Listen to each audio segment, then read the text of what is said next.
Assalamualaikum warahmatullahi wabarakatuh. Selamat pagi kepada Bapak Ibu Pemuji dan teman-teman sekalian. Perkenalkan, nama saya Rina Adi Prakoso. Saya adalah guru di SDN 1 Wonokarto, Kabupaten Pacitan.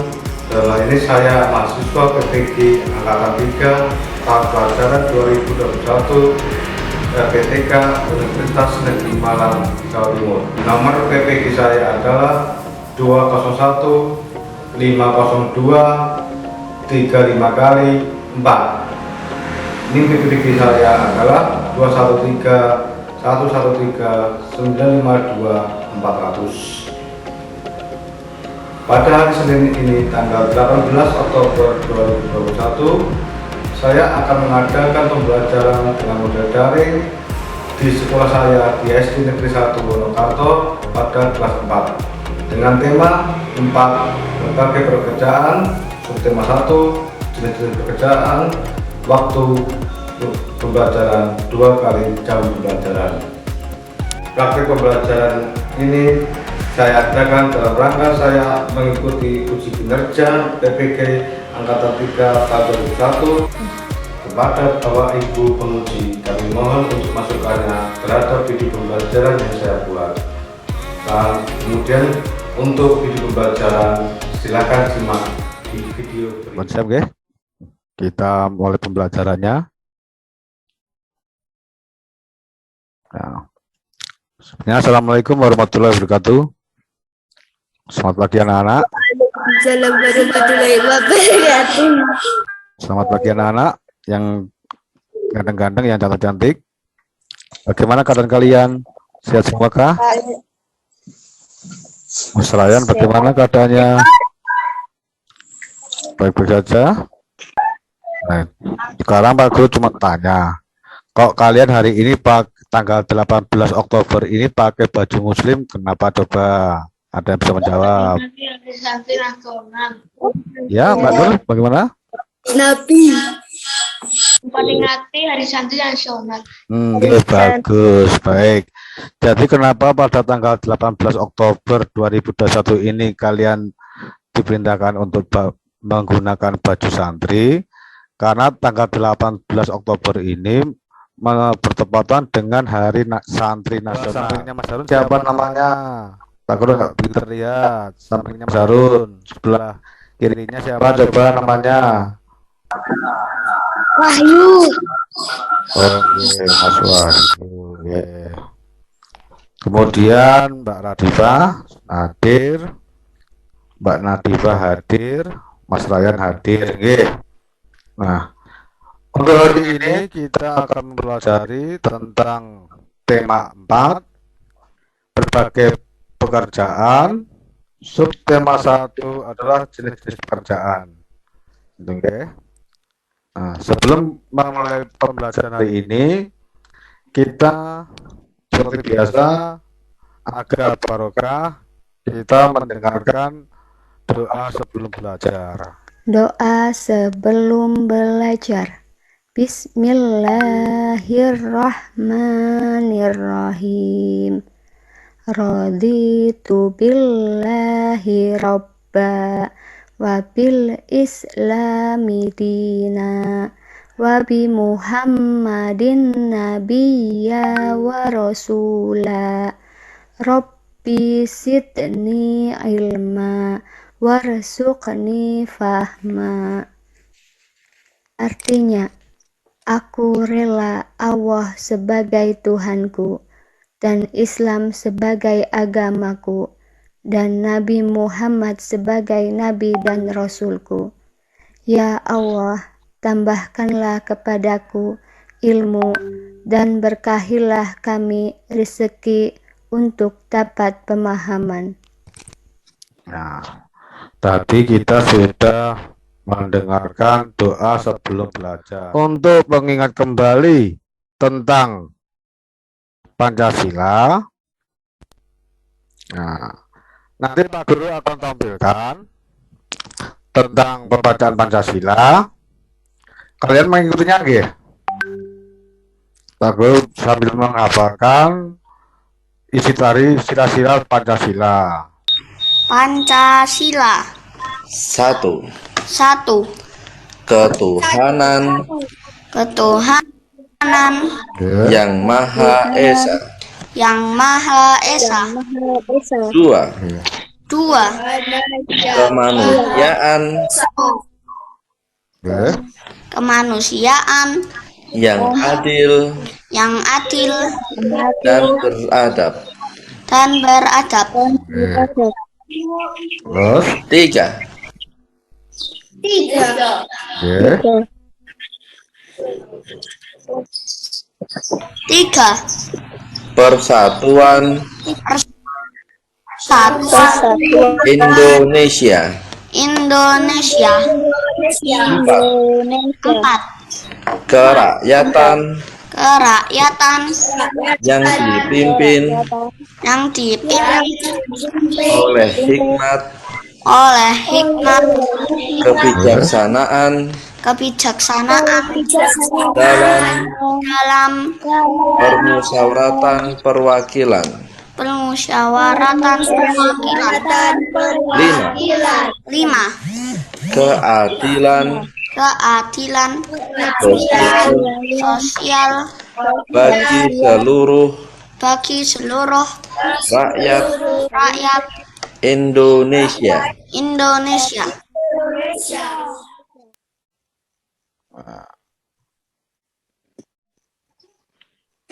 Di sini ada langkah-langkah pembelajaran, di mana ada tujuan pembelajaran, kemudian indikator pencapaian kompetensi, materi pembelajaran, evaluasi pembelajaran, lembaga kerja, sampai dengan selesai.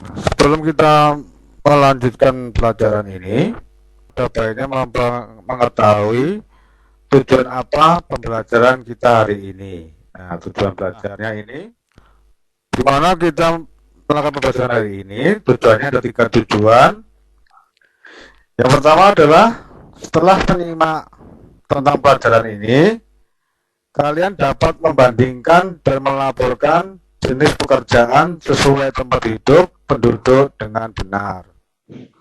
Kemudian yang kedua adalah setelah mengikuti pembelajaran, Pak Guru harapkan kalian dapat mendukung pentingnya keseimbangan alam dan kelestarian sumber daya alam dengan benar. Kemudian yang ketiga, setelah melakukan pembelajaran ini, mengikuti pembelajaran ini, diharapkan kalian dapat memberikan contoh kegiatan menjaga kelestarian sumber daya alam dengan tepat. Untuk kita mengetahui apakah kalian berhasil dalam mengikuti pembelajaran hari ini, kalian juga bisa mengetahui indikatornya. Jadi ada 4 indikator dari pembelajaran hari ini. Yang pertama, diharapkan kalian dapat membandingkan jenis pekerjaan sesuai dengan tempat hidup penduduk.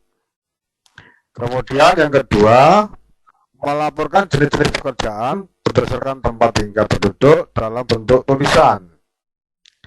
Yang ketiga, mendukung pentingnya keseimbangan alam dan kelestarian sumber daya alam. Kemudian yang keempat adalah memberikan contoh kegiatan menjaga kelestarian sumber daya alam.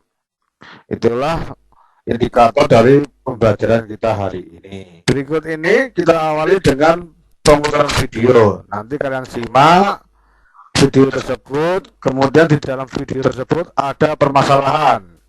Kalian cari permasalahannya. Abrasi.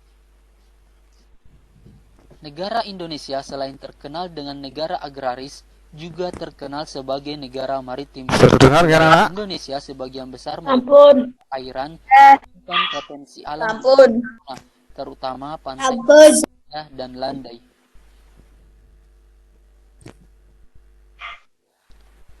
Namun semakin hari keindahan pantai semakin memudar seiring dengan terkikisnya garis pantai. Akibat tidak adanya benteng penahan terpaan gelombang laut. Sedikit demi sedikit kawasan bibir pantai mulai tergerus gelombang laut. Coba kalian jawab pertanyaan berikut ini. Dari video yang kalian lihat tadi, bisa kalian gunakan untuk menjawab pertanyaan ketiga nomor ini. Waktunya 2 menit dari sekarang. Sudah selesai, bisa resen ya, angkat tangan. Pak, artinya pengertian itu apa? Artinya pengertian itu arti dari abrasi itu apa? Coba. Arti dari abrasi itu apa? Kalian kamu jelaskan. Coba Mbak Nur. Dibaca hasilnya Mbak Nur. Nomor 1. Abrasi adalah suatu proses pengikisan pantai yang diakibatkan oleh tenaga gelombang laut dan arus laut atau pasang surut arus laut yang bersifat merusak. Nomor 2. Nomor 2. Penyebab terjadinya abrasi antara lain seperti pasang surut air laut. Yang ketiga. Nomor 3. Menimbulkan dampak buruk terhadap lingkungan. Bagus. Coba Mas Ryan. Baca hasilnya. Pengikisan tanah yang disebabkan oleh gelombang air laut. Nomor 2, gelombang air laut yang tinggi. Nomor 3. Merusak tanaman di sekitar pantai. Yang kemudian bagus jawaban dari Mas Ryan.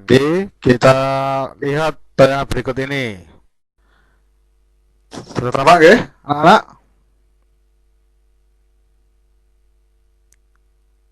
Nah, Sudah. ya. Nah, seperti yang kalian sudah jawab di nomor 1 tadi, di peraga animasi yang kalian lihat di layar kalian, ini merupakan proses terjadinya abrasi air laut. Seperti yang dijawab oleh Mas Ryan dan teman-teman tadi, itu benar. Jadi abrasi adalah pengikisan dataran yang ada di pantai karena adanya gelombang laut. Nah, ini ada gelombang laut mengikis pantai. Namun dalam pengisian itu tidak hanya dari gelombang, tapi di bawah ini juga ada arus bawah air laut yang juga akan menggerus lapisan dataran bagian bawahnya. Nah, ini merupakan proses terjadinya abrasi di daerah pantai.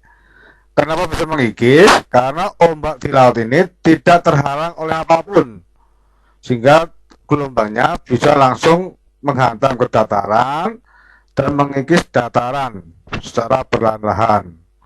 Nah, itulah yang disebut dengan abrasi pantai. Pengertian dari abrasi itu sendiri adalah pengikisan tanah di pesisir dikarenakan arus ombak laut dan arus bawah air laut, sehingga luas dataran semakin berkurang.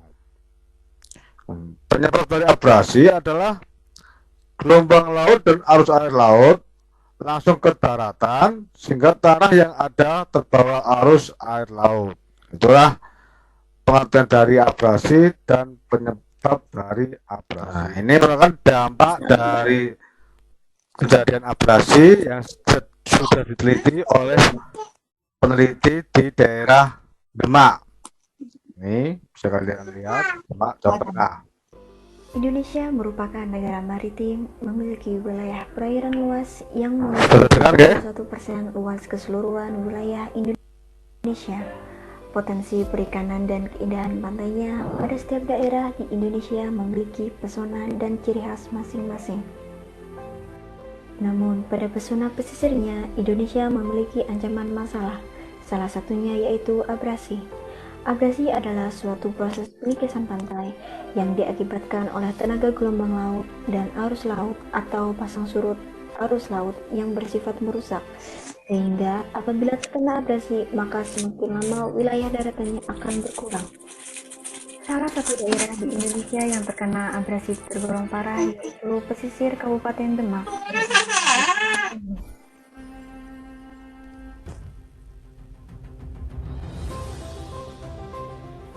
Abrasi di Desa Bedono menyebabkan hilangnya area tambak dan permukiman warga tenggelam menjadi laut.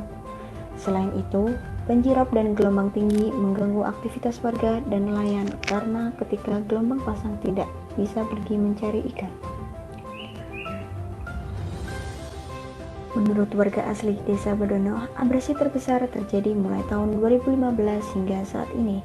Warga Desa Bedono sudah ada yang berpindah rumah karena rumah sebelumnya di Desa Bedono tenggelam dan ada yang masih bertahan dengan cara meninggikan bangunan rumah. Nah, itulah dampak dari abrasi yang terjadi di pantai.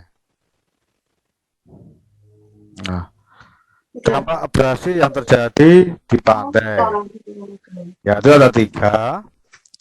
Yang pertama adalah memusnahkan biota-biota makhluk hidup yang ada di pantai. Yang kedua, mengurangi luas tanah di daratan. Yang ketiga, mengurangi lingkungan hidup di daratan. Nah, itulah jawaban dari nomor 2 tadi. Jadi dampak dari abrasi terhadap lingkungan seperti itu, memusnahkan biota-biota makhluk hidup yang ada di pantai, mengurangi luas tanah di daratan, mengurangi lingkungan hidup di daratan. Nah, coba setelah kalian memahami dampak dari abrasi, kalian mencari bagaimana cara mencegah abrasi tersebut. Oke. Coba kira-kira bagaimana kalian pahami, kalian mencoba berimajinasi bagaimana cara mencegah abrasi. Setelah kalian mengetahui pengertian dari abrasi, kemudian dampak dari abrasi, penyebab abrasi, sekarang coba kalian membuat cara pencegahan abrasi itu bagaimana. Coba, nggih. Paham kan tugasnya, nggih? Nah, coba kalian cari cara untuk mencegah abrasi itu bagaimana. Coba Pak Guri beri waktu sekitar 3 menit dari sekarang. Coba kalian tulis apa saja menurut kalian cara mencegah abrasi itu bagaimana kalian perkirakan. Oke. Coba dibaca Mas Nazar, dibaca tugasnya. Nomor 1, menanam tanaman bakau. Nomor 2, menjaga kelestarian terumbu karang. Nomor 3, membangun penahan gelombang. Oke. Bagus jawaban dari Mas Nazar. Coba Mbak Unjila, bacakan hasilnya. Menanam pohon bangkau. Tidak merusak ekosistem laut. Membuat pangkal ombak.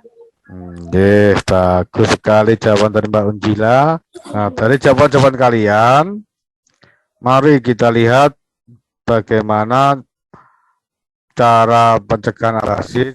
Apakah jawaban kalian itu benar? Nah, kita lihat.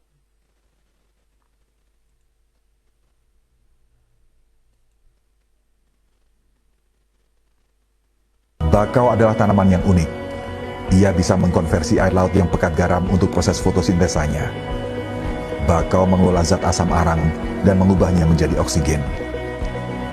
Akarnya yang menancap kuat, mampu menahan gelombang dan menjadi habitat hidup yang tenang bagi biota laut lainnya. Akibat gelombang laut. Pemasangan DBI pesisir pantai dengan lapisan pengisi. Pemasangan batu kali, pemasangan lapisan pengisi, pemasangan batu kaki, penyusunan DBI.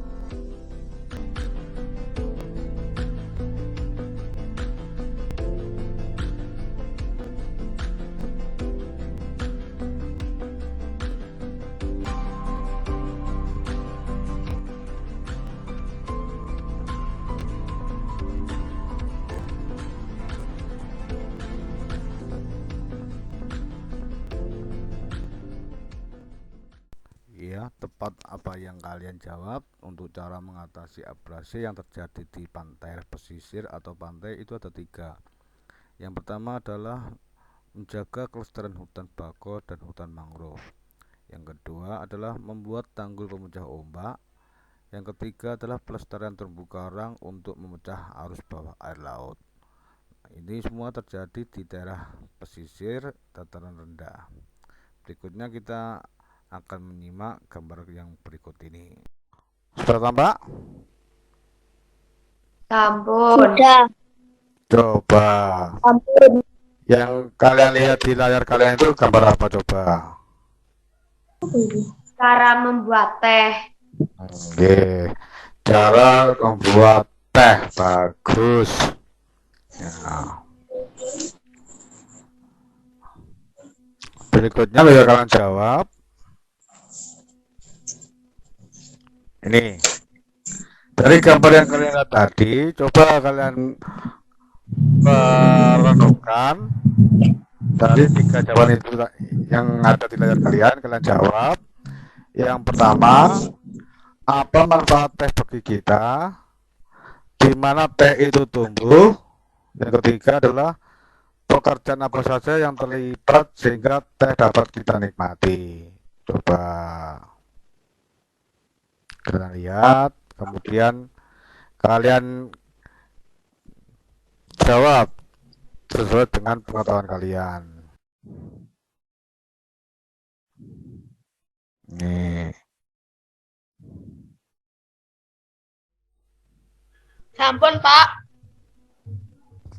Oke, menunggu teman-teman yang lain. Coba. Yang selesai, Mas Nasar sudah, Mbak Nur Jayati sudah, Mas Raka coba dijawab. Nomor 1, membuat tubuh hangat. Nomor 2, kebun teh. Nomor 3, pemetik teh dan pedagang. Oke, coba. Minuman ini bisa dinikmati kapan saja, mulai dari pagi sampai malam hari. Bikinnya juga gampang, tinggal celup-celup kantong teh ke air panas. Jadi deh.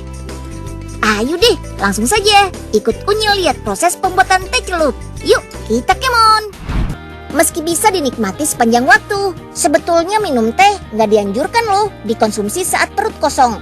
Soalnya teh mengandung kafein yang membuat perut nggak nyaman saat diminum dalam kondisi perut kosong. Kalau perut sudah terisi, baru deh minum teh. Apalagi teh memiliki banyak manfaat untuk kesehatan karena memiliki kandungan polifenol untuk mencegah antioksidan yang dapat membantu sel tubuh dari kerusakan. Jawa Barat merupakan salah satu daerah penghasil teh sejak zaman kolonial Belanda dulu. Walaupun kebun ini sudah berusia tua, masih bisa menghasilkan teh yang berkualitas loh. Jenis teh yang diproduksi yaitu teh hitam dan teh hijau. Hasil olahan teh diambil dari pucuk tanaman teh yang bisa dipetik sekali dengan waktu hingga 14 hari. Di pabrik seluas 300 meter persegi inilah teh hitam akan diproduksi menjadi olahan teh yang nikmat. Teh yang sudah datang dari kawasan Jawa Barat akan diproses pada mesin blending. Teh yang sudah menjadi buliran akan bercampur dengan perisa vanili dan ekstrak bunga mawar. Ekstrak mawar banyak mengandung manfaat baik bagi tubuh. Geraniol dan limonene berfungsi sebagai antiseptik yang bagus untuk menambah daya tahan tubuh.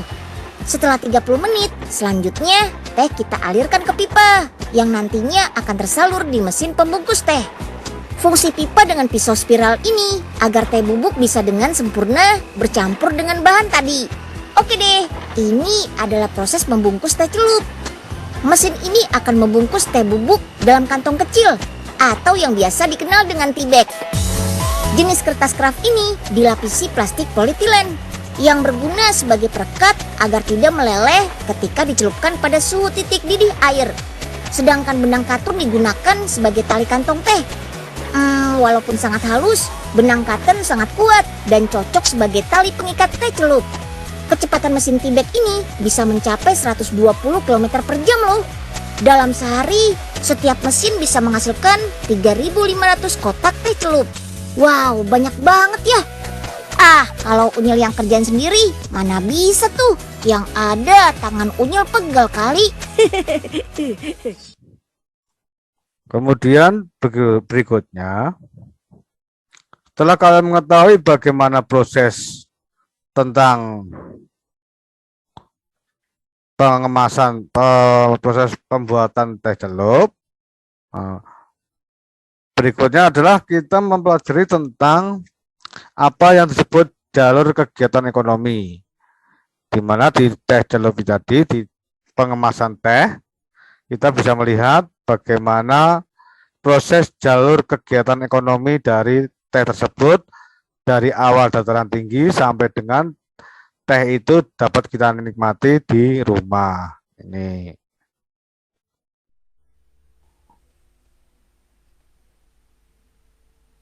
Nah,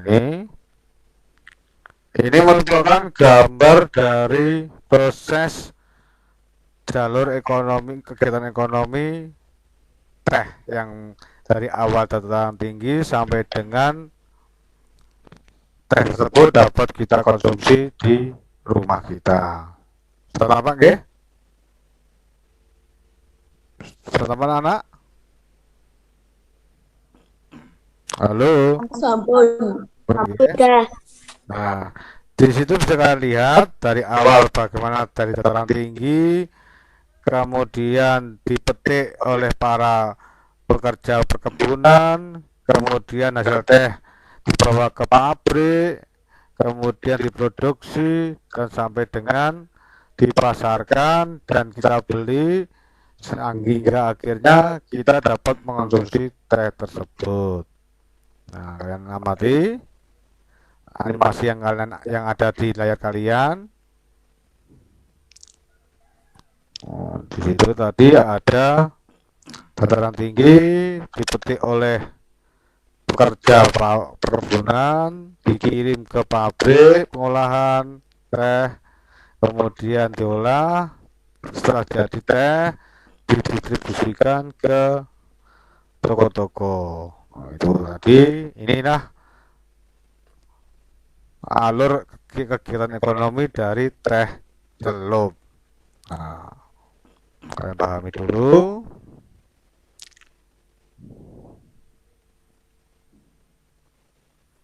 Nah, setelah kalian pahami, kemudian berikutnya adalah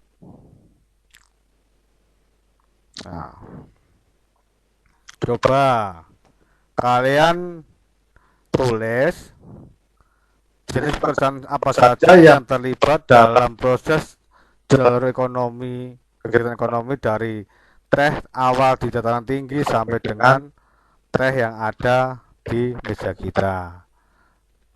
Jelas ya, anak-anak? Jelas ya? Misalkan karyawan teh. Nah, pekerjaan yang dilakukannya adalah apa? Memetik teh, kemudian membawa teh dari perkebunan sampai dengan truk, kemudian dari truk kemana saja. Kemudian kedua, misalkan supir truk, kerjanya apa? Okay. Nah, coba dengan cara mengamati animasi yang ada di layar kalian. Ini. Coba kalian tulis minimal 3 pekerjaan apa saja yang terlibat dalam proses pengolahan teh ini. Waktunya 3 menit dari sekarang. Coba tulis. Mas Rajan sudah selesai, kita tunggu 2 temannya lagi yang sudah selesai siapa? Oke, Mbak Unjila kedua.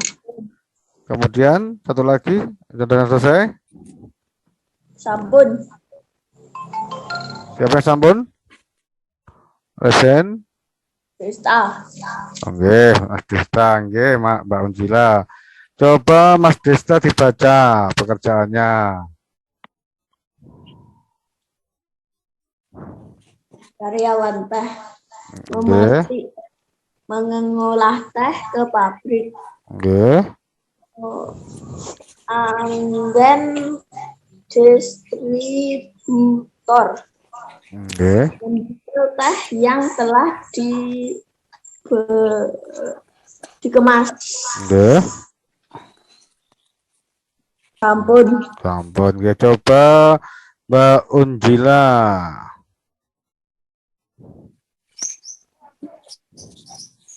Jenis pekerjaan mengolah teh. Pekerjaan yang dilakukan memetik teh, membawa teh ke truk, mengantarnya ke pabrik hingga menjadi teh instan. Sudah, Pak. Bagus. Kemudian dari pekerjaan-pekerjaan tersebut maka dibagi menjadi jenis-jenis kegiatan ekonomi. Ada yang disebut dengan produsen. Produsen adalah orang yang menghasilkan barang dan jasa untuk dijual atau dinikmati orang lain. Nah, di sini terdapat beberapa gambar produsen.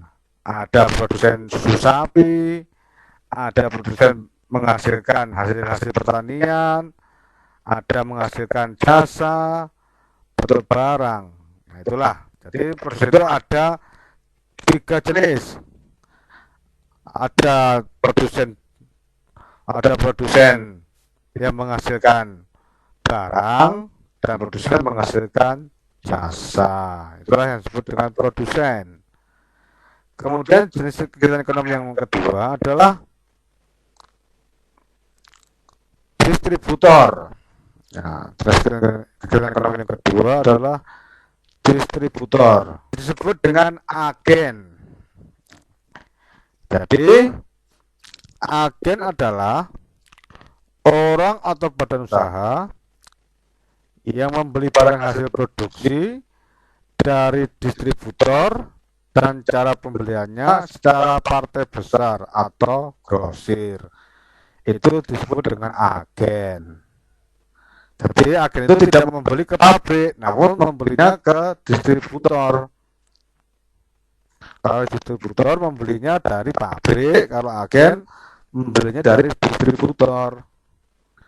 Namun cara pembeliannya juga sama, dengan partai besar atau grosir, nggak boleh eceran. Itu disebut dengan agen. Nah, kemudian berikutnya pedagang atau pengecer. Pedagang atau pengecer adalah perseorangan yang membeli barang hasil produksi dari agen dan kemudian dijual secara eceran ke konsumen. Itu pedagang atau pengecer. Dari awal pelajaran sampai dengan akhir pelajaran, abrasi adalah pengikisan daratan karena gelombang laut dan arus air laut yang disebabkan tanah terkikis dan terbawa air laut. Itu pengertian abrasi. Cara mencegahnya tadi sudah kita pelajari dan pahami. Menjaga kelestarian hutan bakau dan hutan mangrove, membuat tanggul pemecah ombak, melestarikan terumbu karang yang berfungsi untuk memecah arus bawah laut. Itu cara mencegah abrasi. Kemudian jenis pekerjaan adalah segala sesuatu yang dilakukan oleh manusia dalam kegiatan ekonomi. Itu disebut dengan jenis-jenis pekerjaan.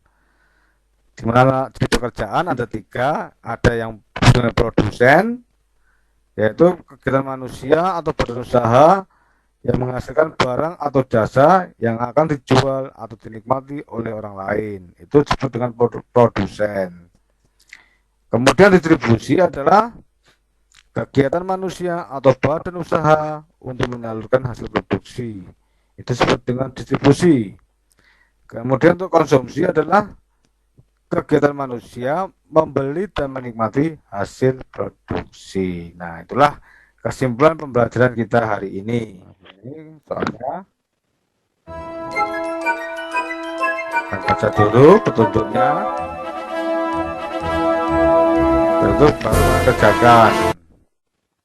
Ini kalian tulis nama lengkap kalian.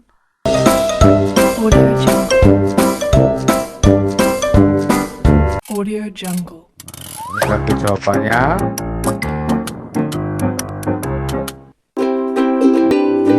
Ini soal. Audio Jungle.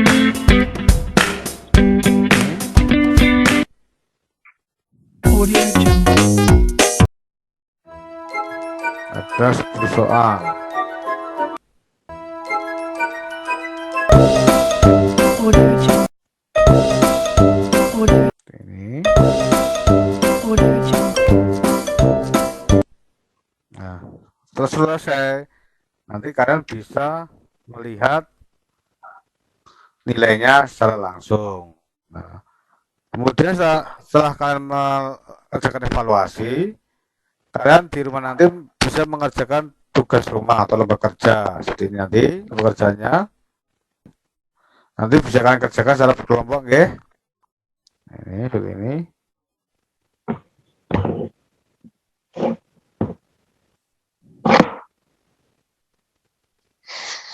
Nah, ini kalian kerjakan.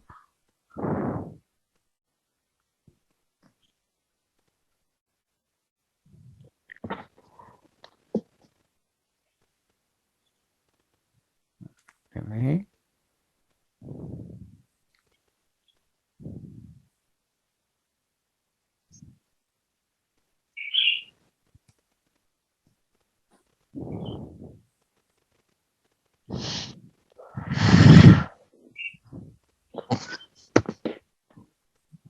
Nah. Berdoa mulai.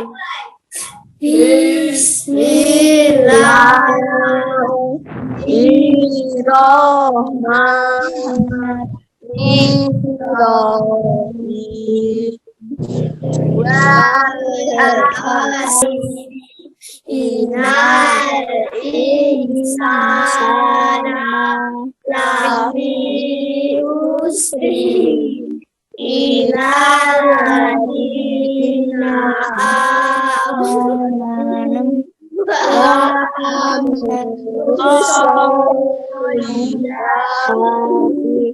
watawassaw bil haqqi watawassaw bil sabr.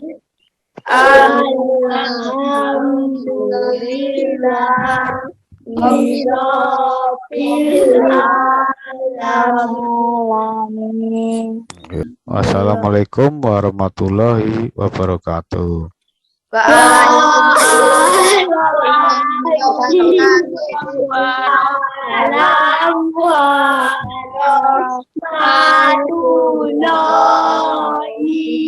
Wa barakatuh.